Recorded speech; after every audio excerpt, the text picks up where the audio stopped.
blessing, you do what we don't want, you get the curse. But you got to talk to them first. And you got to show other countries that we're trying to talk to them in order to get the countries to later be willing to go along with tough sanctions. Now we're doing the toughest sanctions. The president, in the meeting with the Jewish congressional delegation and with other meetings, has said and repeated publicly, very sharply, they will not be permitted to get nuclear weapons. Period. They will not be permitted. And we're going to toughen the sanctions. Says everything's on the table. Beyond that, I can't comment, which obviously can't do what to say. So I think on the most important thing, which is the Iranian thing, and the proof is in the pudding, and God forbid we shouldn't want to see that eventually.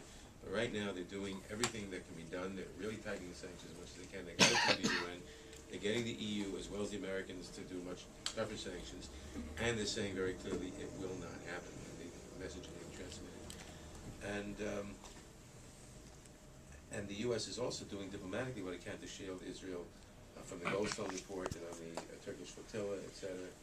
So I think at this point the administration is doing essentially what should be done.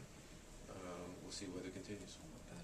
I didn't even, as Prime Minister Netanyahu says, the greatest problem we all face in the world is Iran and their clients, and hopefully we can get progress there. I just want to say one thing. I don't want to be too Pollyannish. There still is a disagreement between the administration and the Netanyahu government. I'll also say, as a former city councilman, I'm the one who drafted and wrote the law that said that the city has to put a nurse into every school, public or non-public, which is the broader term.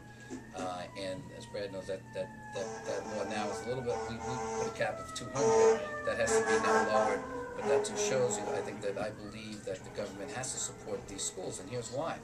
There are 1.1 million children in the schools of the Department of Education right now. If you took those from the yeshivas and the parochial schools and some of the privates, you'd have 400,000 children plus, and that system, and all those children are entitled to the same education that the public school children get.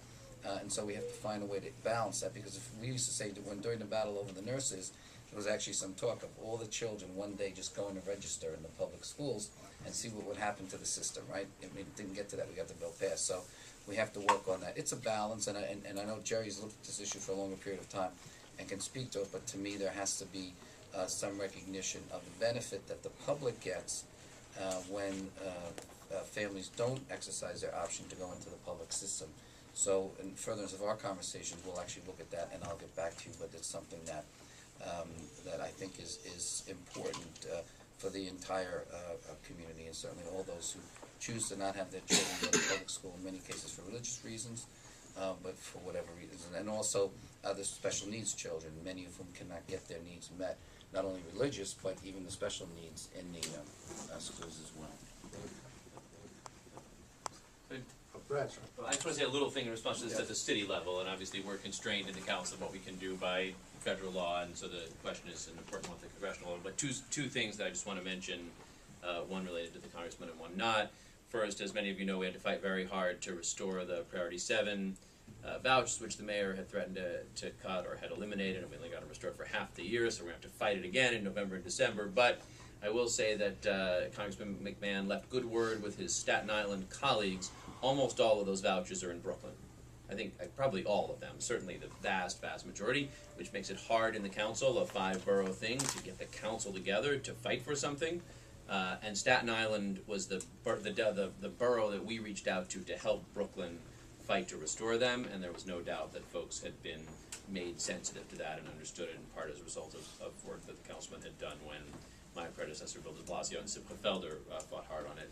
One other little ray of light, very small, but one thing that the council did in between our tenures, so neither of us is to blame, is changed a rule that requires nonprofits who didn't used to have to pay fire department inspection fees to start paying them. And they meant to exempt parochial schools, non-public schools, but they did it in an inelegant way so that if your school is accredited, you don't have to pay it. So that's fine for the upper schools, but the elementary schools and the yeshivas are all getting hit now with these fire department fees, and I think there's a good chance we're going to get that at least cleaned up. And that's amounting to thousands of dollars a year for quite a few of the yeshivas. So we may need some help because we don't yet have what we need in the council, but I do think we hopefully will be able to either clarify or change that law. So. And this Congressman Yechiel Kaufman, Boro Park Jewish Community Council. I'd like to echo the sentiment of the people around the table, community leaders, and thanking you for really fighting for the Jewish community in the state of Israel, and for picking the right fights and going ahead, and you'll be very successful, I'm sure, especially with Congressman Nadler, your side, and he's an old veteran of these fights, and quite successfully so. But I'd like to talk to you about something very concrete, which is appropriate for our community now. And that is, we need to be able to bring down some federal money for training, for programs, social services, and from other. We're hurting very, very bad. And the community has stepped up with private money. As Mr. Goldie can tell you about the Parnassa initiative, which means to train people so that those are unemployed or underemployed to be able to get more training. If we're talking about the economy, we're talking about shaping it up, bringing it up. This is the cornerstone of the economy, people working. We haven't seen any monies coming in. We heard about it, there are billions all over, but we somehow, it hasn't drained down to our community. I know because we're on top of things, or down, I'm not sure exactly how it works, but we haven't gotten anything. Is there anything concrete that we can have in terms of social services we can develop, organizations, we have a non-profit organization here, which I'm sure would be able to benefit from it, and then extend it to our community members so that we can once again be a very vibrant community. We have people who've been out of jobs for months and even almost a year or two. Some of them are very, very educated, intellectual in the business sector and also in the high-tech sector, and we need to do something about that. And the second thing, if you don't mind, just globally, not only for our community, but I know that they're talking Congress about slashing the food stamps programs and so on. This is a disaster coming for our community. First we talk about healthcare, which we managed to dismantle, but I'm not sure how we put it together again. Now we're talking about food stamps, and many of our community members depend on that from week to week to be able to survive. And let me, I can just tell you the battle that we had, even trying to, continue unemployment benefits, which is really, when you think about it, you think of this history of this country, and even you think of basic economics, whether you're a conservative economics person or a liberal economics person, extending unemployment benefits makes sense for a whole host of reasons, including, the human side of it. And we had a hard time with that. I can guarantee you that I will pitch all my weapons right next to Jerry in the fight to any reductions in food stamps, and that's something as well that is a minute drop in the bucket of the great federal government budget, and we'll be strong on that as well. In terms of help for the non-for-profits and the NGOs, it's something that I believe in very firmly. My predecessor would not even take an appointment with anybody who was interested in trying to get funding. We have brought more funding back to the district to NGOs as well as to public infrastructure works, fixing the subway stations, fixing the roads, fixing the schools, than my three predecessors combined. All three of them happen to be of a different political persuasion, just a coincidence. But it shows our dedication to it, and I can commit to you to work with it.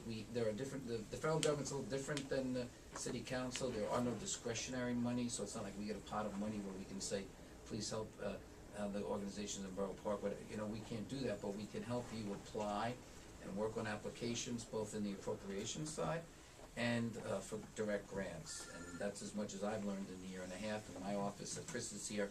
He'll give you a card. We have a young woman, Catherine, and we will work with you to see what we are. Let me just We'll make another time thank my for you dear to come friend, back. Congressman Jerry Nadler. I want to thank Ezra Friedlander and Simca and everyone who helped put this together, and our hosts here in this beautiful building, in this bank. I wish I could say there's a little bag of cash waiting for everyone. But what there is a large bag of my gratitude for your time, for your interest in what we're doing, and I hope I will continue to work very hard to deserve your support and work towards earning your friendship as well. So thank you all very much.